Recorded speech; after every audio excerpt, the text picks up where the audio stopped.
So tonight we have dinner. We have the dinner. Yacht. The yacht.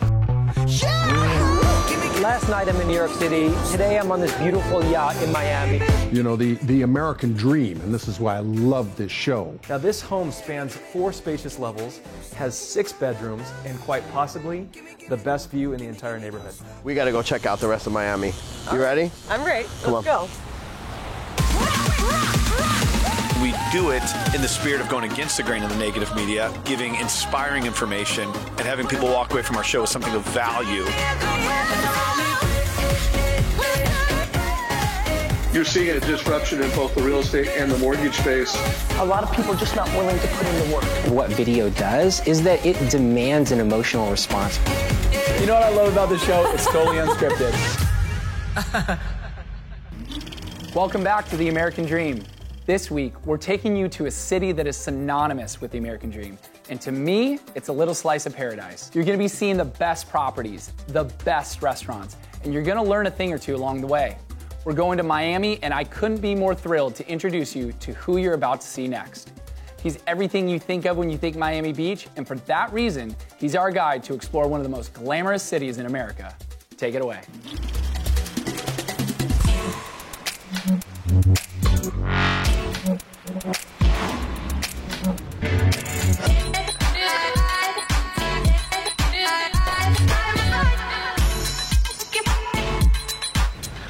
Hey, sunshine. Glenn, what's going on? How was your trip? It was amazing. How are you? I'm doing great. Oh, good. Good to see you. How do you like South Point Park? Oh, this is gorgeous. I could stay here all day. All day? What do you mean all day? Why would I leave? We got to get out of here. What am I going to go see? Well, I do want to eat some Cubano sandwiches, and really, I want to know what Miami is like. Well, listen, Golden Girl, they have water in San Diego. We got to go check out the rest of Miami. All right. Ready? I'm ready. Let's go. By the way, that's the Continuum. Okay. And that's the Portofino. So South of 5th being one of the most wealthiest communities down here. It's got its own zip code, got its own school district. I feel the affluence here. Oh, time. Great restaurants, Smith & Wolinski. You got Il Molino. Yep. Just great stuff.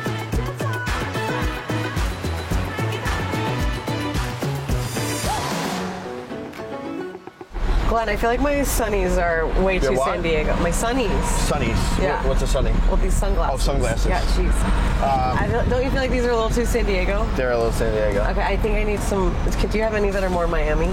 I do have one Miami, actually. I had a feeling you'd come in clutch with some extra sunglasses. Wear them well. Okay. Be careful.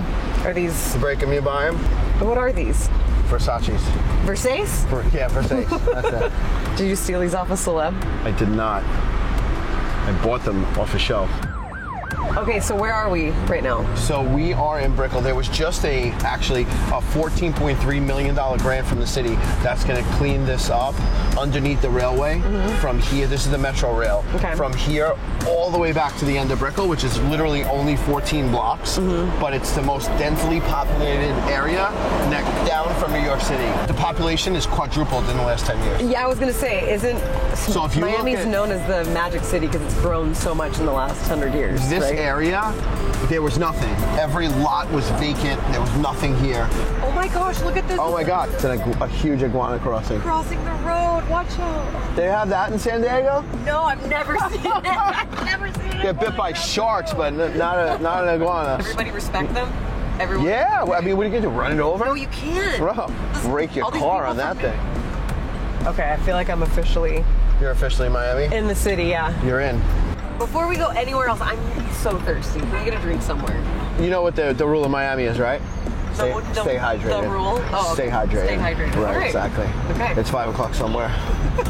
We're at the Epic. Let's go grab that drink. I know you're thirsty. I feel like this is the right place to be, and I'm so thirsty. Leave your sunnies. Give me my sunnies. Leave your sunnies back there. All right, let's rock and roll. And this is like one of the top restaurants around. Is it so sick that you have to have your sunglasses on? Trying to be a wise guy. Well, a little bit.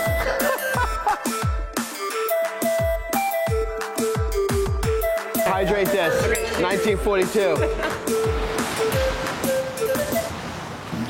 So what do you think of Glenn Asher, right? Snazzy, fabulous.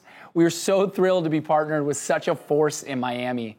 Up next, we have a special treat. We're going to check out modern-day Miami and blast ourselves into the past and explore a very significant home built by the maverick of Miami, Alfred Browning Parker.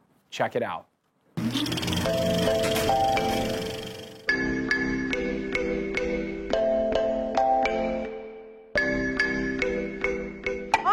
How's it going? I'm doing well. How are you? I'm doing awesome. Oh, man. Oh, you brought it. I did. Great to see you. Nice to see you too. Man, I stopped reading books in college. What is this? What did you send me? I'm glad you brought it, actually. I didn't think you'd bring it, but I got to show you something. Come on. Okay. So I'm really excited about this place, and Man. hopefully it starts to make sense with the book. This property is amazing. And look at this. The architect, this is one of the most famous architects. Okay. His name is Alfred Browning Parker. Have you ever heard of Frank Lloyd Wright? Yes. So he takes after him. He does so many things with them. Pretty much a local feel. Sure. And so it does say Miami's Maverick Mark. Right, exactly. So he's really good with that, with the architecture. People love these homes.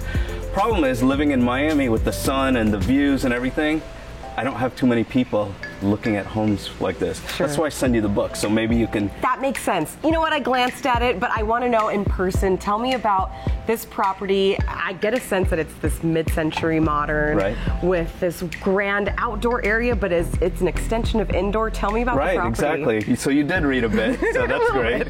That's great. And so with this property, basically there's lots of woods, lots of darks. So as far as the property, it looks like this inside. Okay. So it's pretty awesome like that. So one of my challenges as an agent was trying to get people to come here and to look at a property like this, because it doesn't have views, like I mentioned. So what we did is I flew in my videographer from California, all the way from California. Hey, isn't that crazy? I don't blame you. This home probably had so many great memories in the past. And what we're doing is we're creating a story with memories like that. And we think we're going to really totally kill it with the video. The kids are cute. We are so excited about it. And pull at the heartstrings a little bit, make it emotional. Yeah, you know, we got to do what we got to do. But I think in the end, someone is going to love this house. And that's why I sent you the book. I love these type of homes. It really is becoming a trend for people to revitalize a property anywhere from Seattle to, of course, here in Miami, for people to take these properties, put, you know, their own personal touches on it and really keep some of that character and that history, because there's a lot, as you see in that book, that goes with it. Yeah, and I'm so glad you're so excited about that, because that's the feeling I'm trying to get others to feel. Just attached to the property. Exactly. 100%. Beautiful. Let's check it out. Let's go. Come on.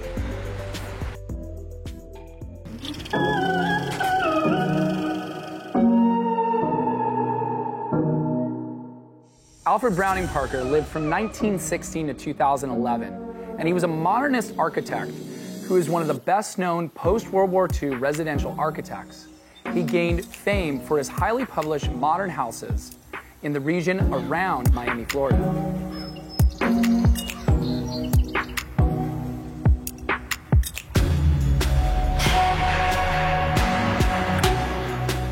Alfred Browning Parker designed well over 500 projects in his 60-year career. Most notable were his own homes, especially the homes he designed for himself on Royal Road and in Gables Estates.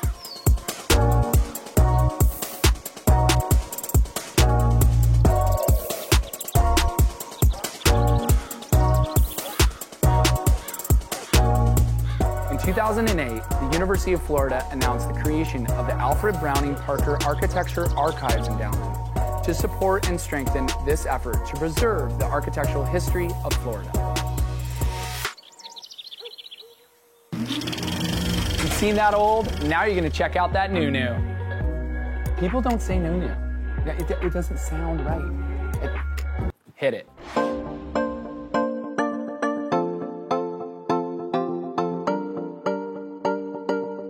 Everyone, you're watching The American Dream. Today's topic, we're talking about commercial investments in the real estate world. And our guest today is none other than Joel Carlson, a realtor with MJC Real Estate out of Orange County. Joel, how are you doing today?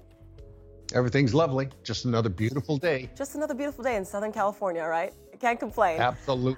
Well, talk about, for those viewers that haven't gotten a chance to know you yet, talk about your real estate background. What did that all stem from, and how you got into real estate? Well, it's kind of interesting. I went to Chapman University, And when I graduated, I decided I had to get into one of the 3 necessities. And those 3 necessities are food. Well, I'd sold hot dogs at the drive-in. I didn't like that.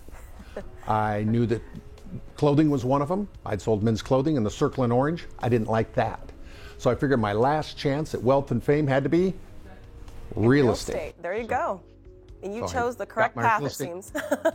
Yep. Got my real estate license, opened my first office in 1980, and decided, about in the late 80s, that investment types of properties were the way to go. So I've specialized in those since that period of time. Everything from apartments to commercial to industrial development and triple net leases. And real estate in general is just a broad spectrum of things, interesting avenues you can take in so many directions, right? In real estate, residential, commercial investment, but you've honed in quite successfully in the commercial investment side of things. Talk about how unique that is in the whole regard of real estate in general. Well, you know, the American dream, and this is why I love this show, says you can have a wonderful life by doing certain things. And what we found out is, based on our tax laws and the ownership of real property, you're able to take advantage of those kinds of things with the investments that you have. If you buy an apartment building, what I love is you have the tenants that are making the payments on your mortgage. As the value goes up, you can do one of 2 things. You can draw down from it, make it an income to yourself, and or you can go ahead and exchange it with a 1031 tax deferred exchange. We'll talk more about that in some of my upcoming shows, to gain more equity, get a larger piece of property, and not pay a dime's worth of tax. That is true. You mentioned 1031 exchange, and as I said to you, I'm a real estate agent myself, and so the transactions I'm currently handling are investors who are doing the 1031 exchange. But for somebody who maybe wants to dive into the investment side of things, of real estate, it can be a little intimidating, let's face it, right? So what can somebody do to educate themselves, to maybe prepare themselves of an industry that it can be lucrative, but let's admit, you got to have a lot of knowledge to come into it too as well. So what can you say to maybe up-and-coming investors who want to dabble into the field that you've become successful in? Right. One of the things that I always recommend is that they sit down and they get an idea of what their comfort level is. Some people are comfortable with apartments. Some people are comfortable with multi-unit industrial.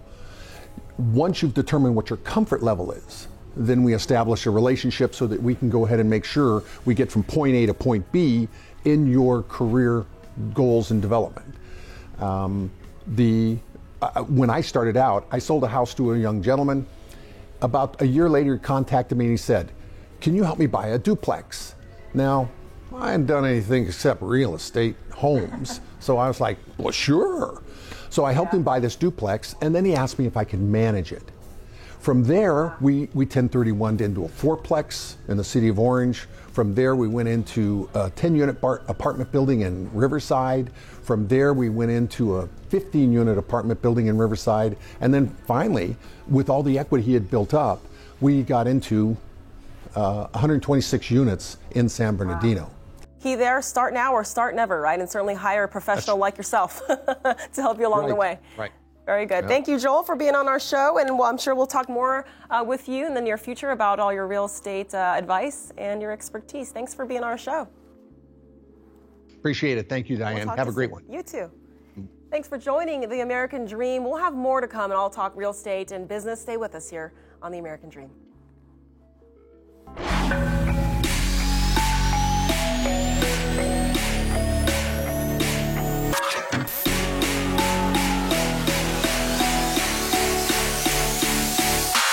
This is Doma in Wynwood. Just opened last week. Really hot spot.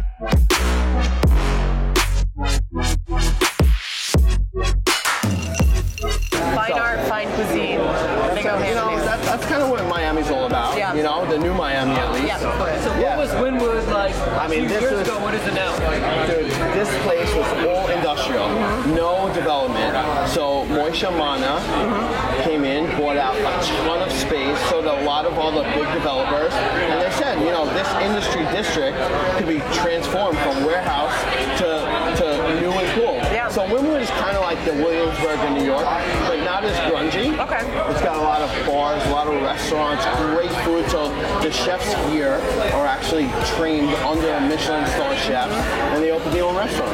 Okay. And like, it's small. Look, there's what, 20 tables? Yeah, it's an intimate feeling, but it's also very trendy and warm. That's it. I mean, tell us, whatever's about to come out of that kitchen is going to be good. You normally don't see. Hey, what is up, man?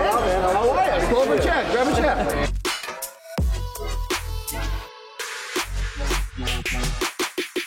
We're here to experience Miami. He's brought us to the best restaurant in town. So I told him he's smart man. Because people can get more than just a restaurant.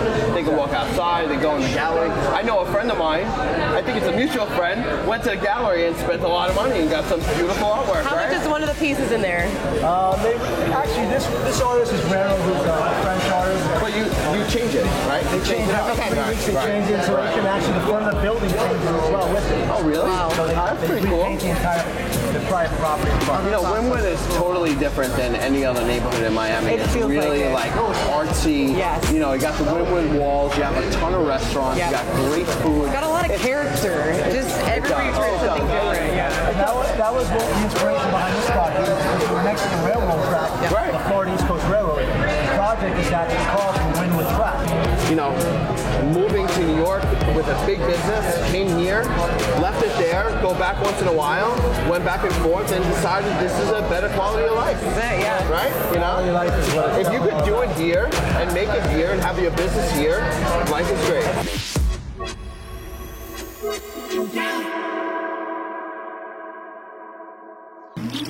I mean, that place looked awesome. A restaurant built into the train tracks with its own gallery next door. Miami has got it going on.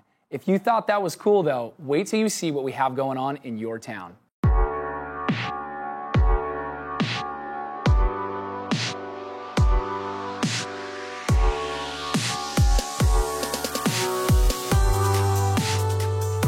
Now you all are going to love what we have in store for you today. We're taking you inside a 13,700 square foot estate property in beautiful Crystal Cove, number 40 Deep Sea. Now this home spans 4 spacious levels, has 6 bedrooms, 11 bathrooms, numerous indoor and outdoor amenities, and quite possibly the best view in the entire neighborhood. Let's take a look. I mean, can you imagine splashing around like on a Sunday afternoon? We have a beautiful black bottom infinity edge pool, beautiful decking, tons of patio space, outdoor grill for nighttime barbecues, and then obviously the best ocean view in town, encompassing every single aspect that you'd want. You have harbor, city lights, ocean, golf course, and coastline reaching all the way up to Palos Verdes. It doesn't get much better than this, and it creates an awesome backdrop for this amazing home.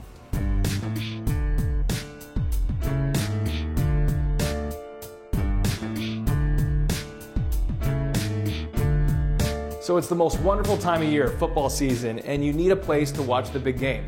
Well, here it is, your own private home movie theater.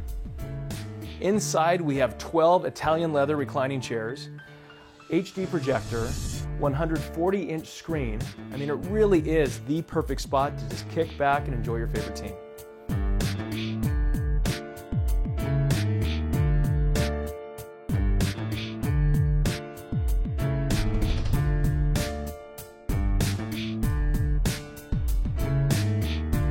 So this home has so many cool elements, but as a wine lover myself, this is probably my favorite, your own private tasting room. We have climate-controlled wine walls, your own tasting room, dedicated kitchen, and a 3,000 bottle wine cellar. For a guy like me, it doesn't get much better than this.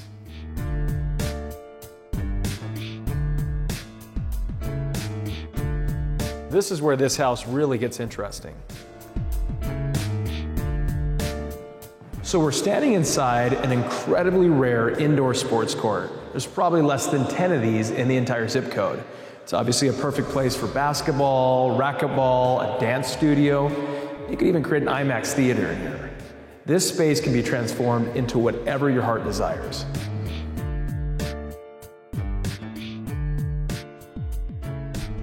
This spectacular home at 40 Deep Sea in Crystal Cove is currently being offered for sale. Please contact me, John Kane, for more information. And thank you for stopping by today. We'll see you next time. Life-changing moments are sometimes paying attention when you have a minute to hear from one of the greatest. And right now we are bringing you one of the greatest, David Meltzer. He is an entrepreneur, speaker, complete game changer in mindset.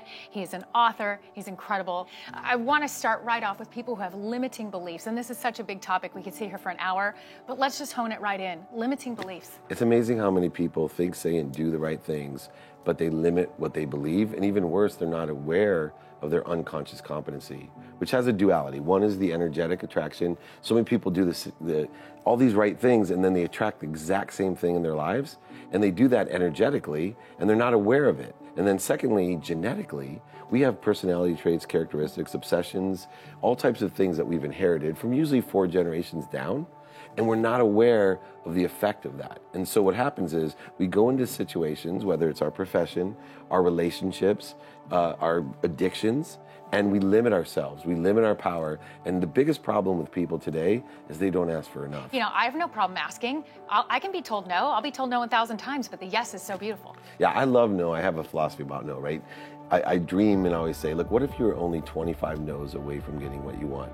How excited would you be after the first no, the 10th no, and especially the 24th no? But yet, I know your attitude shared with mine. It's like most people hear no, and it's like you were saying earlier, like what you have to do. You look forward to what you have to do. It's not what I have to do, you say. It's what I get to do. You get to do. Same philosophy with no. It's an unexpected opportunity. And sometimes the no's are just as much of a blessing. I am so thankful for so many no's in my life. I don't know about you.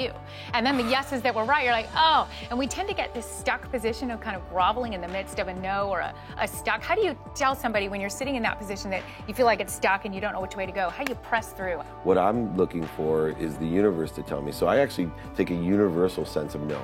If we're involved in a business deal and I'm trying to get an answer from you and you tell me, oh, my son got sick and I can't make it, that's one no. And then maybe my tire breaks when I'm going to see you, that's 2 no. These could be very legitimate reasons. And at that third, here's the interesting thing about the third universal no, is that if something happens for the 3rd time, and for example, we couldn't do this interview 3 straight times, I would call you, Amy, and say, you know what, Amy, this isn't the right way or the perfect time. I'm very interested in doing it, but I have other things I need to do. When you're ready, please let me know. What happens is 50% of the time, there's no resistance, and someone like you says, oh, let's do it right now. And the other 50% of the time, it never happens. And what I've just done is saved all that time, energy, and emotion, allowing the universe to tell me what the guided path is. As a manipulator earlier in my life, someone that could sell you how to be in control, an ego-based life, not a radically humble life, then I actually extracted value by selling, overselling, back-end selling, manipulating, and even lying at times. Instead, I shifted the paradigm of value that says, every morning I wake up, may God put in front of me 10 people I can help. May I provide as much value to my wife and my children as I can, and then my immediate family, then my business, then my community, then my country, and then the world. And every single thing that I do is just based on how much value I can provide, trusting in what we talked about earlier, that I create a void for the universe to fill. And if I'm asking correctly, if I'm in receivership, where things are coming through me for others, more and more things happen that I want to happen in my life. I hope that our viewers watching right now even took 10% of what you just shared, because it's life-changing information that literally could shift everything. And I can't thank you enough for being on the show today, bringing this. I hope that everybody realizes to follow you online, because even watching some of your videos, they're funny, they're informational, it's awesome. They could get nuggets every day that could help change this mindset, because it only takes a little bit of time for something to become a habit. You just got to do it. And you got to do it every day, consistent, right? Absolutely. Thank you for coming on The American Dream today. An honor to meet you. It's a dream to be with you, Amy. Thank you. Make sure you follow David Meltzer. Follow us here at The American Dream. Check out his stuff. Follow the positive message that is being sent out. It could change your life. We'll be right back with more. At the end of the day, nothing is promised tomorrow, so it's all about living in the moment today.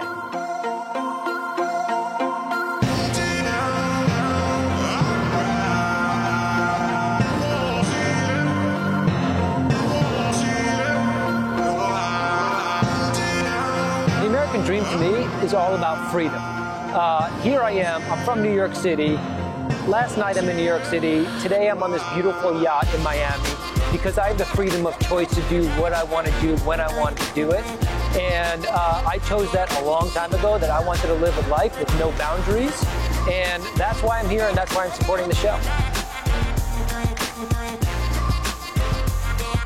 It's all about living in a beautiful city, doing what you want to do, when you want to do it, with the people you love, and just having the time of your life every single day.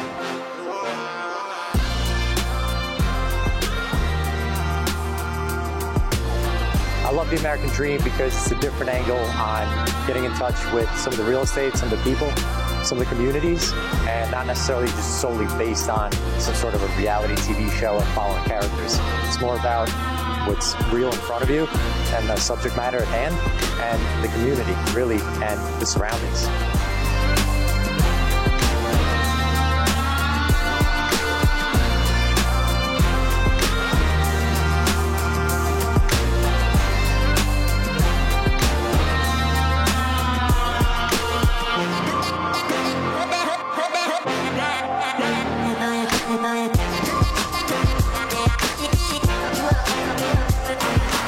When I first heard about the American Dream, I thought to myself, that's basically what I've been living. I got here 18 years ago, and I was lucky enough to get on that track of living the American Dream, which is come with nothing and make something of myself. So that attracted me to the concept. After I learned more about it, I actually understood that it was about, you know, positive message of what you can do and what real estate and other things can mean to people. So yeah, it's all good. Being able to provide the best possible life and legacy for my children and for my family. You know, living a life of ease and comfort, and I think I've persevered and had a lot of tenacity throughout mine in order to create something, and to live here is like a dream.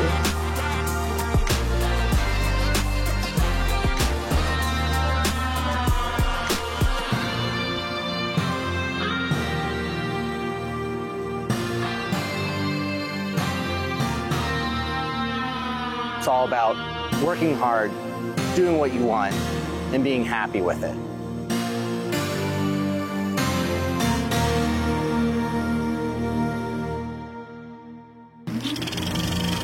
Glenn, why didn't you take me on that boat, buddy? I've got my white blazer. I mean, these guys are living the American Dream for sure. If you think you have a great story for the American Dream that tells a story of both real estate and entrepreneurship, we would love to have it on our show. And until then, dream on and dream big.